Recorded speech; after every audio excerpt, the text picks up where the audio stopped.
सर्वश्रेष्ठ मंच है और यहाँ पर जितने वर्ष मुझे आते हो गए हैं, यहाँ का मंच बड़ा समृद्ध है और वक्ता भी जितने आते हैं विद्वान बहुत अच्छे हैं और एक आध्यात्मिक मंच है। इससे लोगों को प्रेरणा प्राप्त होती है और हनुमान जी के प्रति जो आस्था है उसमें वृद्धि होती है। मंच बहुत अच्छा है, बहुत गरिमा में है और इसका वैशिष्ट्य यही है कि यहाँ पर समत्वम योग उच्चते की बात है।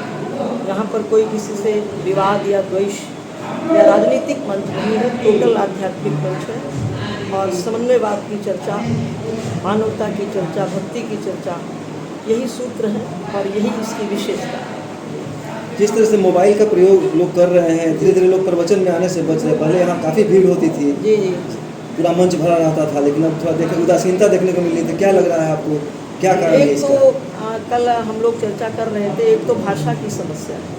न्यू जनरेशन हिंदी भाषा कम समझती है, इसलिए भी अट्रैक्शन थोड़ा सा लोगों का कम हो रहा है। कंप्यूटराइज्ड युग है, इसलिए लोगों की थोड़ी अब ये है कि पहले टीवी कम था, चैनल्स कम थे, इसलिए लोग ऐसा था कि यही एक केंद्र बिंदु था, यहाँ पर बैठ के सुन लेते थे। वृद्ध आते थे, सारे सीनियर सिटीजन भी आते थे।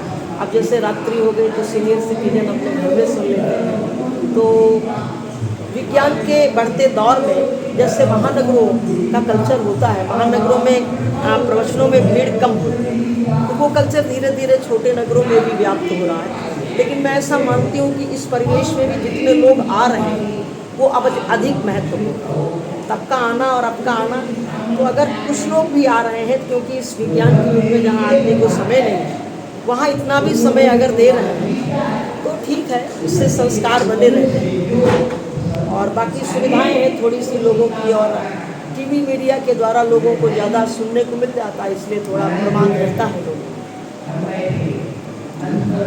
आज के परिवेश में आप युवाओं को कुछ संदेश देना चाहेंगे? बिल्कुल देना चाहेंगे। युवाओं को सबसे पहले चरित्र की आवश्यकता है और चरित्र के साथ साथ अपने देश के प्रति निष्ठा हो, कर्मयोगी हो, आलसी न हो, प्रमाद छोड़ें और अच्छे कर्म करें, मानव जाति की सेवा करें।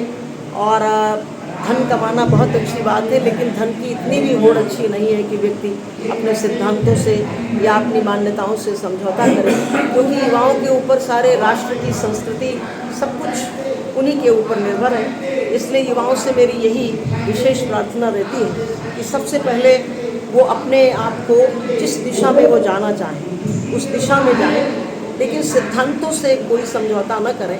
भारतीयता का जो लक्ष्य है उनके सामने रहना चाहिए, थोड़ा सा धार्मिक आस्थाएं भी रहनी चाहिए और प्रत्येक कार्य करने के पहले या तो अपने माता पिता का आशीर्वाद लें या गुरु का आशीर्वाद लें या परमात्मा का चिंतन करें।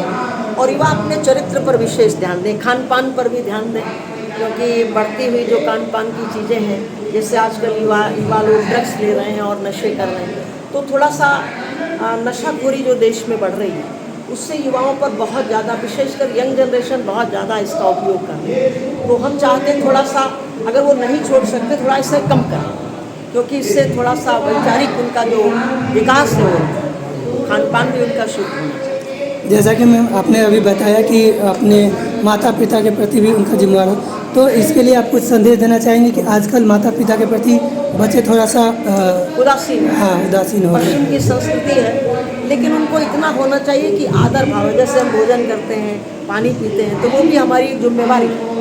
उसको अगर इस रूटीन में लाएंगे कि ये वृद्ध हैं और इनकी जिम्मेवारी हमारे ऊपर है, जैसे हम अन्य काम करते हैं वैसे ये भी दायित्व है हमारे ऊपर। तो इसलिए युवा को स्वयं ही अपने विल पावर को स्ट्रॉन्ग करना पड़ेगा, थोड़ा सा सोचना भी, अगर सोचेगा तो करेगा निश्चित। आजकल के बच्चे जो हैं उसको क्या संदेश देना चाह रही हैं आप?